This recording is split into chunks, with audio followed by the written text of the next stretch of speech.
এবার জানাবো দেশের বাইরের খবর। অবশেষে মুক্তি। যুদ্ধবিরতি চুক্তিতে অনিশ্চয়তা কেটে মুক্ত আকাশে শ্বাস নিচ্ছেন দীর্ঘদিন কারাবন্দী থাকা ১৮৩ ফিলিস্তিনি।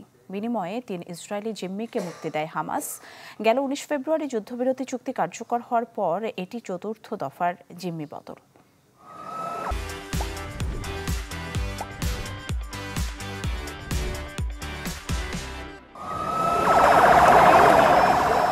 কারাগারের দুর্বিষহ দিন থেকে অবশেষে মুক্তি।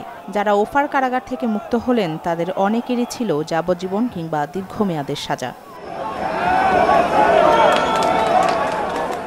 কখনো বাইরের আলো দেখতে পাবেন কিনা তা ছিল অজানা। তবে যুদ্ধবিরতির চুক্তিতে কেটেছে অনিশ্চয়তা, খুলেছে মুক্ত বাতাসে শ্বাস নেয়ার দুয়ার।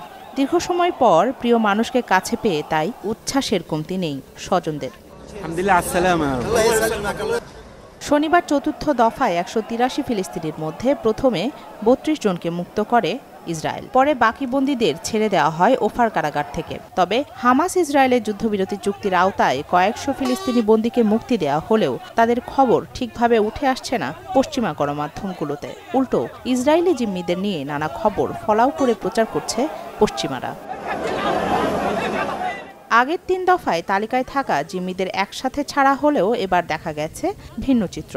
দক্ষিণ গাজার খান ইউনিস ও গাজা শহরে আলাদাভাবে ৩ ইসরায়েলি জিম্মিকে মুক্তি দিয়েছে হামাস। প্রথমে খান ইউনিসে রেডক্রসের কাছে মুক্তি দেওয়া হয় ইয়ারদেন বিবাস ও ওফার কালদেরনকে। পরে গাজা শহরের সমুদ্র তীরবর্তী এলাকায় হস্তান্তর করা হয় কেইট সিগিলকে। অত্যাধুনিক অস্ত্রের সাথে কয়েকটি গাড়িবহরের নাটকীয় কায়দায় জিম্মি বিনিময়ের ভেন্যুতে আসেন হামাস যোদ্ধারা। জিম্মি বিনিময়ের ঐতিহাসিক মুহূর্তের সাক্ষী হতে খান ইউনিস ও গাজা শহরের ২ ভেন্যুতেই জড়ো হন হাজার হাজার ফিলিস্তিনি।